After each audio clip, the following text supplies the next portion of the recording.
Elections are often about hope. Vote for me, you'll feel better, richer, happier, taller, I don't know. Yes, we can. Obama had Yes We Can.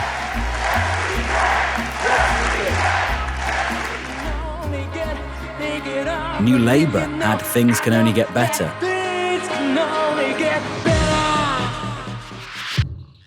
But there's an interesting twist in the US at the moment. Things are getting better, economically speaking, but the public don't feel it. The economic dashboard is looking healthy, but the vibes are off. 65% of the people we spoke to say the economy is bad, despite the drop in inflation over the past year. President Biden still isn't getting much credit for an improving economy. As you can imagine, this is a source of endless frustration for Biden aides. In the UK, the economic picture is, well, less rosy. We've got figures released just moments ago by the Office for National Statistics showing that the UK economy has shrunk, meaning we could be on the way to a recession. What does that mean for a Prime Minister trying to turn things around and a leader of the opposition trying to flog hope? This year is the chance, the only chance, to change our course. The choice now is whether we stick with the plan or go back to square one. You're listening to Stories of Our Times from The Times and The Sunday Times. I'm Luke Jones. Today, Vibenomics, the economic phenomenon politicians can't shake.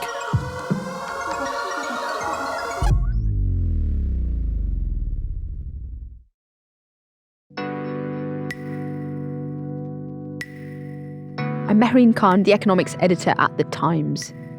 People always talk about economics as a science, but how much of it has always just been about vibes? Yeah, feelings, right?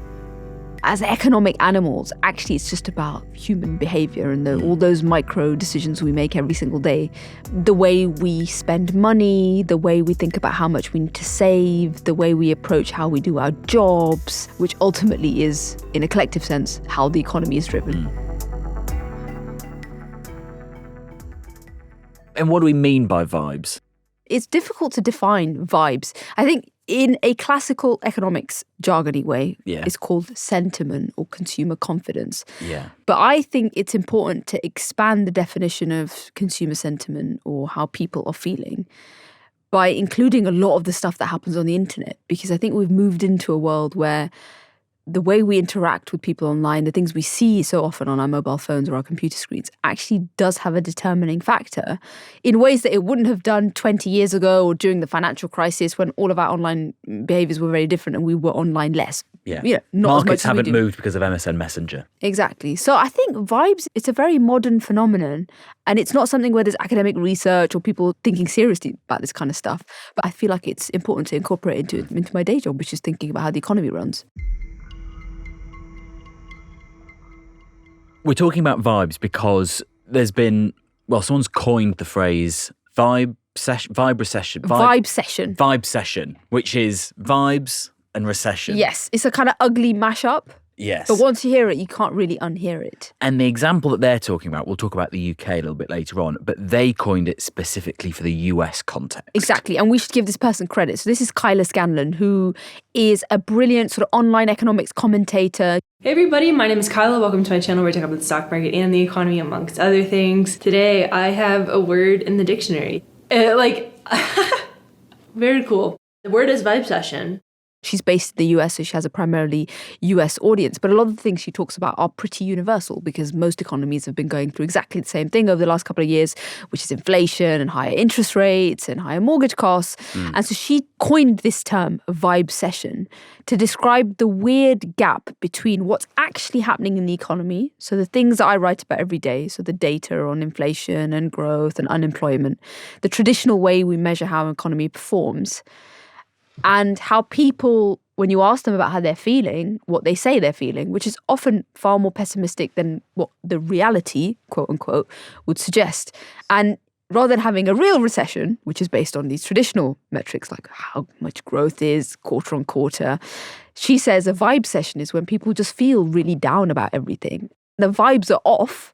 And that's almost irrespective of what's actually really going on in the economy. Yes. And in that sense, it becomes a bit of a self-fulfilling prophecy, because it then also will impact the way people behave, the way they spend, and then it will result in the economy actually getting worse. Yes. And her point is that people are feeling bad about things when actually in the US things are looking okay, better than elsewhere. Yeah, Like, there isn't much reason to be annoyed about your economic situation in the US. The received wisdom is that the US economy is doing really well compared to everyone else. It's the fastest growing economy in the G7. It's roughly growing around 3 or 4 times faster than the UK. Consumers are spending loads of money in the US. They have loads of pent-up savings. Most people haven't been laid off. And effectively, given that the US could have been in an awful state right now, because when interest rates are this high, you expect economies to contract in growth, you expect huge increases in unemployment levels. But the US economy is incredibly resilient. And it should be something to celebrate. But most metrics, almost all metrics of consumer confidence in the US are very, very low. And they're almost at levels we last saw in the financial crisis.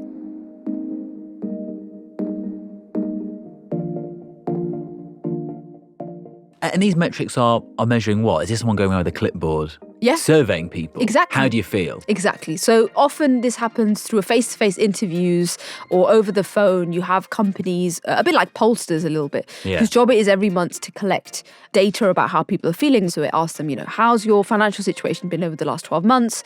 Are you spending on big items? What do you think is going to happen to your financial situation in the next 12 months? Have you been getting a pay increase? It becomes a sort of compendium of things that we end up calling an index of consumer confidence. So if your point then is that consumers are feeling down about the economy in the US, is it the case, as you've hinted at, that those other classical measures, as you've called them, how much investment is happening, how much the economy is growing, are they all singing from the same good song sheet? Pretty much universally. It's been very difficult to point to a massive weak spot in the US economy.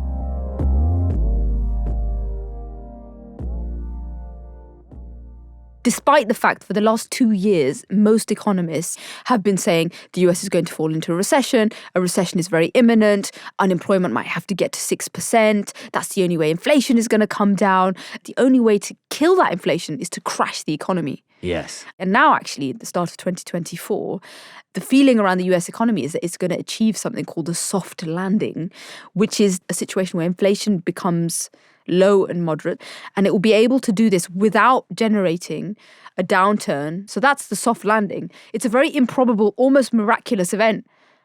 And yet still, the mystery is, why aren't people not feeling better about themselves? And is that a failure of political messaging? Because you hear and read a lot about discontent in the Biden camp, that he's done all these things to help achieve that soft landing that you've described. Why aren't people giving him the credit?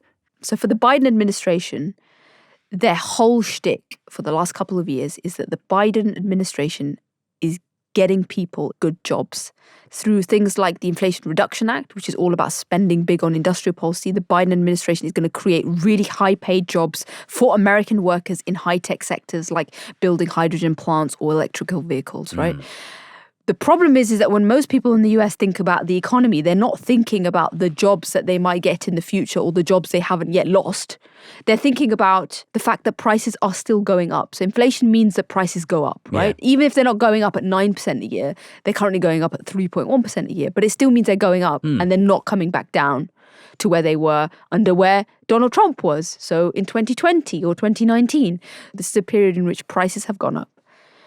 Interest rates have gone up, which means that if you're a US homeowner or a prospective homeowner, you don't want to jump into a new mortgage where you're paying maybe 3-4 times the monthly payments because now interest rates are at 9%. So these are things that matter. And that's why they look at Biden and think, well, what have you really done for us? If inflation is still going up, I can't afford a house. My wages haven't been going up in line with inflation. So these are all reasons, legitimate reasons, that people are not feeling great about themselves. That the vibe is off. So if your point then is that there are good things that Biden's doing and there are bad things that remain in the system, but because of the timings of each of them, people are most concerned about the bad current things as opposed to the good things that are in the offing. All of that seems quite tradish. So what's the 2024 vibe, recession, internet bit of this? So there's 2 parts. So one is, I think, the social media part, which maybe we'll talk about a bit later. But then there's something else going on because even though some metrics of the economy are poor, like the state of the mortgage market, what seems to be happening is that consumers seem to feel psychologically much more impacted by inflation than in previous eras. For many people, they experienced inflation in a major way for the first time in their lives. Because if you remember after the financial crisis, it was hovering around 1% to 2% in most rich world economies. Interest rates were at zero. And US consumers seem to exhibit this behavior where they want prices not to stop rising. They want prices to fall, to go back to the levels they were at 2019. They actually want deflation to happen. And deflation sounds like a great thing, right? Yeah. It means prices are falling. Cheaper It means bread. everything's cheaper. But it's also quite a poisonous economic phenomenon because the debt burden goes up. It means that the cash size of the economy falls. And we saw very painful episodes of deflation happen in the 1930s in Europe. There's one argument that this is how Hitler gained power in what became Nazi Germany, because the country was going through such a painful deflationary process that he was able to capitalize on people's economic vulnerability. So deflation is not a cost-free thing. It means something is imbalanced in the economy. Yeah. So the question that a lot of economists are asking, is there something about the modern consumer where we've become so psychologically used to never having to experience inflation, that the fact that we've had to go through about 18 months or 2 years of high inflation is having a disproportionate effect on the way that we feel about the economy and how angry we are at politicians that they've allowed our gas prices to go up. Or in the US, it's very psychologically important that petrol prices don't go up because it's very important for American consumers. And that's why they think maybe something in the social contract is broken, because their politicians have presided over a period where prices have risen, and that's not fair. Yes, and if people are feeling angry and they're maybe misunderstanding things, this is where social media thrives, isn't it? So what's social media's involvement in this? Yes, social media promotes the negative hot takes about anything. Yeah. About your favourite celebrity, your politician you don't like. And that's also true of the economy. So Kyla's done a really good job of getting a compendium of sort of anecdotal evidence about the power of social media in spreading the negative vibes. And this is Kyla Scanlon, who you mentioned at the beginning. Yeah, exactly. Who's sort of the chief vibe session officer, and she's the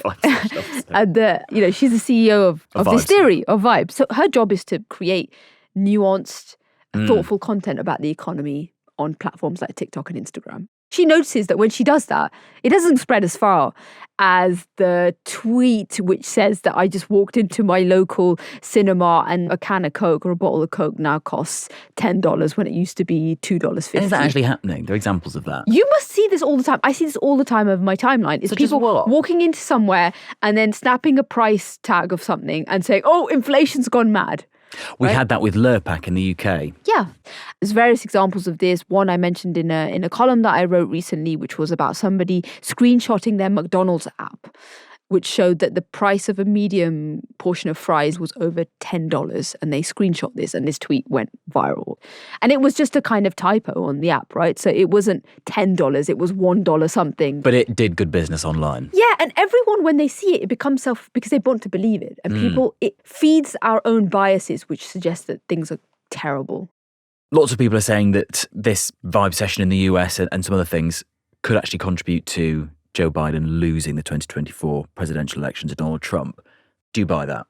Yes, and I think this is why we're talking about it. It's because this is likely to have quite major political ramifications.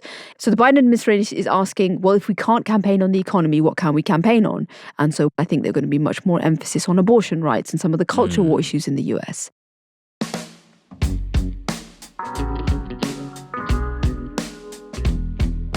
Mehreen, you've explained very well for me now the idea of vibe session and how it's playing out in the US. But now if we can move things on to the UK and how much of that applies here. You're economics editor for The Times, and you've been, as part of that job, wearing some high vis with Jeremy Hunt somewhere. Where was that? Yeah, I mean, it's the start of an electoral year when I got the pleasure of hanging out with the Chancellor in a BT factory, actually, an open-reach factory. Today is a very significant day because, having turned the corner on inflation, brought it right down, the economy is doing much better, and that means we can start to bring down taxes. He was there because the government has introduced a tax cut for us all, which was announced at the end of last year, which is a 2p reduction in national insurance. It was right to put up taxes to pay back the debt from the help we gave families during COVID and during the cost of living crisis. But now the economy is doing better. And before we think about the vibes in the UK, the actual concrete economic picture in the UK, Jeremy Hunt, I imagine, was telling you is it's bad at the moment, but we're turning a corner. Definitely. So Jeremy Hunt and a lot of his cabinet colleagues are celebrating the fact that one of their main targets, which was the halving of inflation, has happened. So inflation did halve from the around 10% that was recorded in 2023. It's currently just under 4%, which is good news. I don't think the government had anything to do with it, but they're going to take credit for it nonetheless. And it's important when we think about the differences between the UK and the US to stress that the UK is not outperforming in any sense in a way that the US is. So in the UK, we have far less reasons to really be too optimistic about the economy. We're barely growing. The economy has barely generated any growth for the last 18 months. Interest rates at the highest level since 2008. Inflation is coming down, yes, but it's still coming down slowly. People haven't really seen an increase in their real wages for the last 2 years. If you've got a mortgage and you're thinking about remortgaging, you are facing an average of £3,000 a year extra in your yearly payments in 2024, and that's for over 1 million people. So we have far fewer reasons to have good vibes in the UK. I think it's important to stress that compared to our American colleagues. And just to really make that clear, UK growth currently what? The UK economy contracted, so it fell into negative territory in the third quarter. If we get another negative 3 months at the end of 2023, that means we actually do fall into a real recession. The UK vibes are not great, but that is completely justified. And that's the difference with That's the US. the difference. But if the economy recovers much better than we expect this year, are voters, one, going to feel it, and two, going to reward their politicians for the fact that things are getting better? In the UK? In the UK. So this is an open question. And if the vibe session theory has something about it, the answer is probably no. So the lag between maybe the economic situation improving, but the vibes staying bad is built into the UK system, well, any similar economic system, because if your wages haven't really risen in real terms because of inflation, even if those indicators are turned around, the damage is done. And they're very slow to turn around. We've spoken about the vibes in terms of the general population, but there are vibes within economic circles as well. Is that different to the general population? And I'm thinking about economists, but also markets as well. Is everyone in the same bad vibes bucket, or are they feeling differently about things? That's a great question, because the market, which is probably the most vibes-driven part of the economy, and always has been since the beginning of time, is feeling really optimistic about everything. So we've started the year. Yeah, we've started the year with financial traders betting on the fact that the economies in the US, in Europe, and the UK have basically defeated inflation. So 2024 is going to be marked as a year where central bankers are going to be leading us again into the promised land by reducing interest rates every other month, which is a massive departure from where we've been over the last 2 years. So when you bring down borrowing costs, that means you stimulate economic growth, you make investment cheaper, you allow companies to hire more people, you allow you and me, Luke, to go out and get that credit card loan, you lower our mortgage repayments. It's all good news from here. So the vibes in the markets are great right now. I think they are ripe for a bit of a correction, and maybe a bit of cold water might have to be thrown on. Because some of them have even been pricing in like interest rate cuts in the UK from February. Yeah. So really optimistic. Yeah. You find people in the City of London who'll tell you that interest rates, which are currently 5.25%, will end the year around 3.5%. That's a big jump down. Yeah. And the irony is that the central bankers keep telling us that this is not going to happen.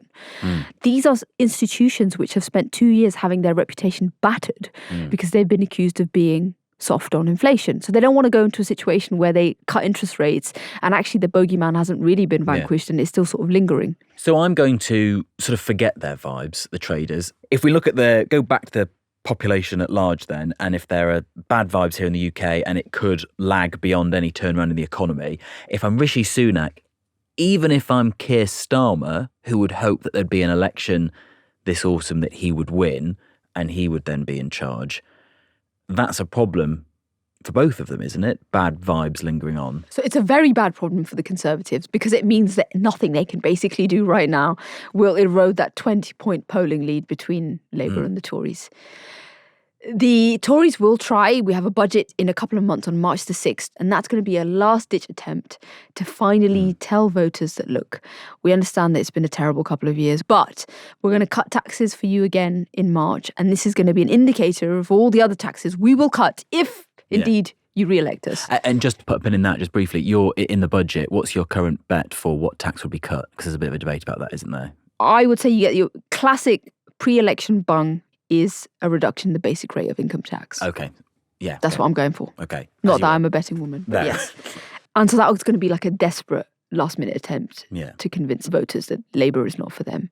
In the short run, the bad vibes are probably good for Labour because it will likely help them to get elected. Yeah. But in the long run, I think this is dangerous for Labour. And why is that? So one element that I haven't mentioned so far is not just where's the economy heading, but what is the government doing to build a brighter future for us? Now, the Biden administration, which has many faults, has done something really big, bold and radical and very un-American, which is they are pumping billions and billions and billions of taxpayer money into developing industries, right? So they're doing the right thing, according to some people. Now, Labour have a much more modest plan to do industrial policy. It involves this £28 billion of called the Climate Spending Fund, but we don't really know where the money's going to go. Is it going to be on green things? It's just going to be on everything. But they have committed this £28 billion figure to help public investment. Now, Biden has committed, according to some estimates, nearly $1 trillion.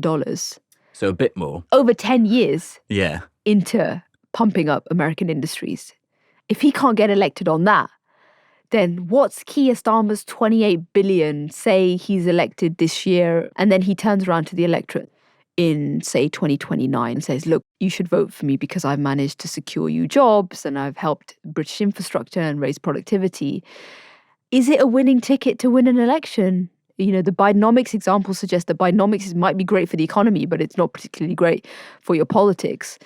Which is kind of a damning indictment on our politics, isn't it? That we reward the shorter term, here's a bung in a budget, but not the, I've squirreled away all this money, which we'll reap the benefits of brilliantly in 10 years. I constantly ask the question, why don't governments invest for the long term?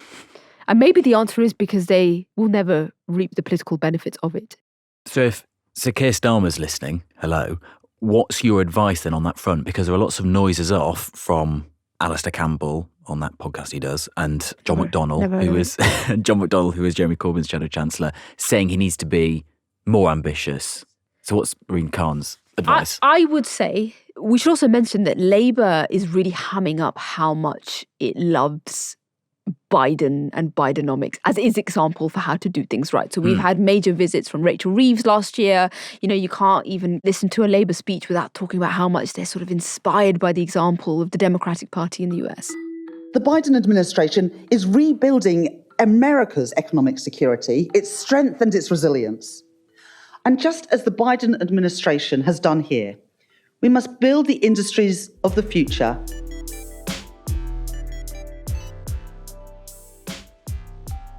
And so my just little warning would be, you should do the stuff that is good for the economy, but you shouldn't think it's enough or a free ticket to re-election if Labour are then thinking about a second term. I might be completely proven wrong, but this goes back to maybe our personality-driven politics. The fact that even Americans are thinking about re-electing Donald Trump, it tells us something about vibes, right?